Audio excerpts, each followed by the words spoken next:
కాంగ్రెస్ ప్రభుత్వం అధికారంలోకి రాగానే ఆటో డ్రైవర్ల పొట్టకొట్టిందని మండలి ప్రతిపక్ష నేత మధుసూదనాచారి మండిపడ్డారు. ఆటో జేఏసీ ఆధ్వర్యంలో సుందరయ్య విజ్ఞాన కేంద్రంలో ఏర్పాటు చేసిన రౌండ్ టేబుల్ సమావేశంలో ఆయన పాల్గొన్నారు.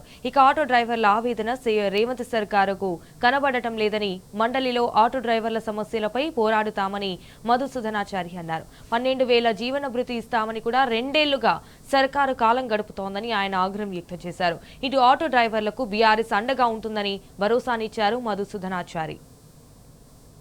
మండలి వేదిక ద్వారా ప్రభుత్వ దృష్టికి తీసుకొస్తారు. ఉచిత బస్సును ఎవరం కూడా విభేదించలే.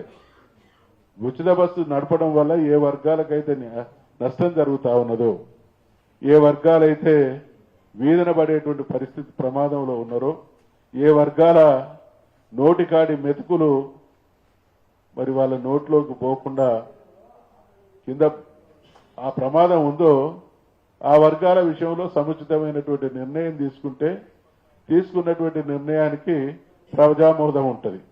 ఎవరు కూడా దాన్ని ఎక్కడ కూడా అబ్జెక్ట్ వ్యతిరేకించేటువంటి అవకాశం ఉండదు.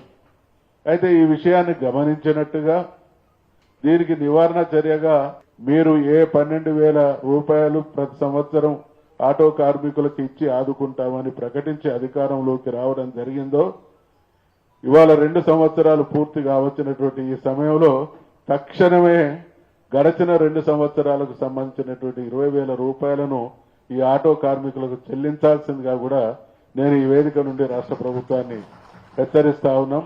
2వ తారీఖు లోపు మళ్ళీ 2వ తారీఖు నుండి శాసన మండలి శాసనసభ సమావేశాలు జరగబోతున్నాయి. కాబట్టి ఇవాళ 31 రేపు ఎల్లుండి వరకు నిర్ణయం వెలువరించబడకపోతే శాసన మండలి వేదికగా ప్రత్యక్షంగా నేను, మా పార్టీకి సంబంధించినటువంటి గౌరవ శాసన మండలి సభ్యులు, ఆ తదనంతరం మీరు చేసేటువంటి ప్రత్యక్ష పోరాటానికి, ఆందోళనకి మీకు న్యాయం జరిగేంత వరకు పార్టీ తరఫున శాసన మండలిలో ప్రతిపక్ష నాయకుడిగా మా సంపూర్ణమైనటువంటి సంఘీభావం మారయ్య గారి ద్వారా ఉంటది అనేటువంటి విషయాన్ని మనవి చేస్తూ